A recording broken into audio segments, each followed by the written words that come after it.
si j'avais qualifié à Belgrade, peut-être que j'aurais pas eu le même parcours, le même cheminement psychologique et que j'aurais pas eu cette faim et cette volonté que j'ai eu là pour préparer Lucerne et que ça m'aurait pas donné cette ambition que j'ai aujourd'hui en fait.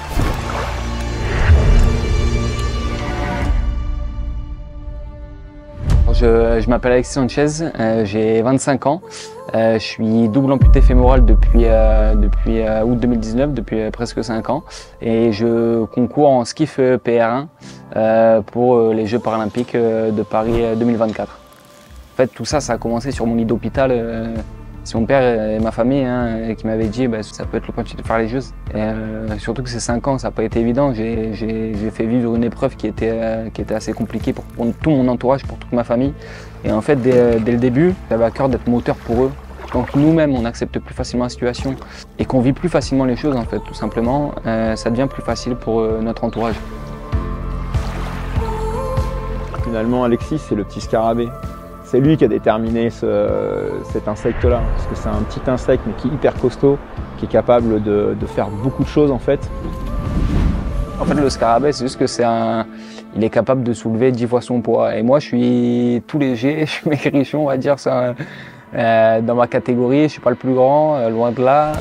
Je suis pas le plus costaud, mais j'ai un bon rapport poids-puissance, on va dire. Et donc, ça m'aide en fait, et ça m'aide à être un gros starter aussi, à être explosif. Chacun a ses moteurs de résilience en fait pour accepter. Moi ça a été ma famille, moi ça a été aussi, il y a l'orgueil aussi qui permet d'accepter les choses et de pouvoir rebondir en fait. Et après essayer de s'adapter et de se dire qu'en fait ça peut être des opportunités. On peut trouver, si on prend les choses, le verre à moitié plein et qu'on réalise la chance qu'on a d'être encore là, en fait on peut se fixer derrière des objectifs.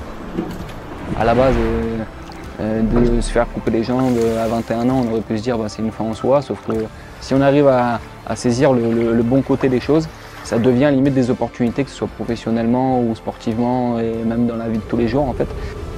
Moi, finalement, c'est pas grand chose par rapport à ce que certains ont. J'ai vu des tétraplégiques, des gens très proches de moi justement vis-à-vis de qui j'ai cet objectif, qui n'ont pas eu la chance du tout d'être en vie, donc moi j'ai pas à me plaindre en fait. Il faut toujours relativiser, se dire qu'il y a pire et jamais envieux ceux qui ont mieux. Le fait qu'il y ait toute la famille et l'entourage, j'ai envie de la rendre fière en fait, là aussi. J'ai envie de faire ces jeux en apothéose pour les remercier. Encore une fois, c'est un remerciement pour eux et qu'ils soient tous là. Déjà, moi, ça me remplit de fierté.